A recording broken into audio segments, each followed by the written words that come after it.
De retour pour la correction de l'activité agenda. Donc vous aviez à votre disposition l'annexe 1 avec donc le premier donc l'agenda donc sur 2 semaines en fait de Nathalie et de Kenza.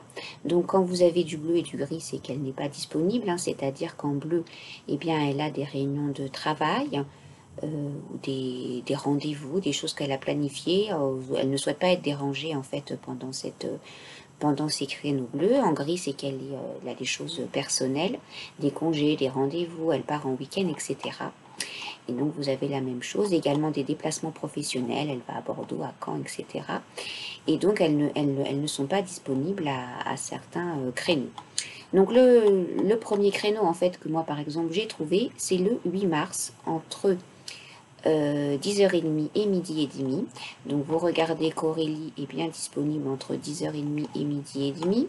Et il se trouve que Kenza, elle est même disponible jusqu'à 14h. Donc en fait, ça colle pour 10h30, midi et demi.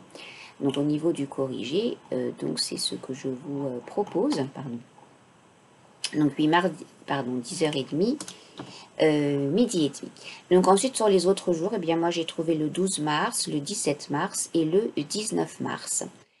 Donc voilà, alors il y en a peut-être d'autres, mais normalement si j'ai fait mon travail correctement, il n'y en a pas d'autres puisque j'ai essayé de bloquer pour qu'il n'y ait que ces 4 créneaux-là qui sortent. Alors bon, si vous en avez trouvé d'autres, c'est pas très grave, mais c'était pour un peu vous expliquer le principe.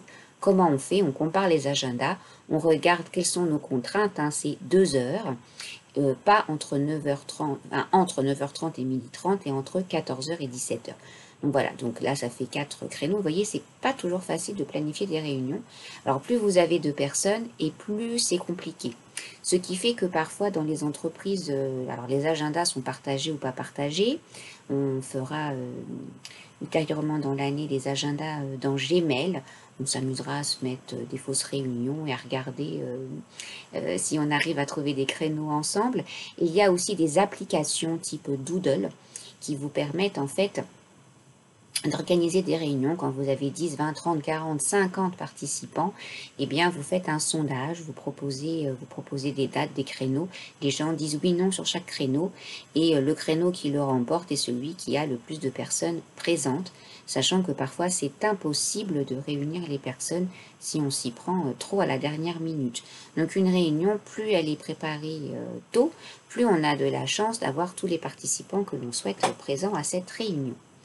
Voilà. Alors maintenant avec la visioconférence, cela dit, c'est un peu plus facile que dans le temps puisque les gens parfois n'ont pas de trajet tout simplement. Donc ça simplifie quand même les choses.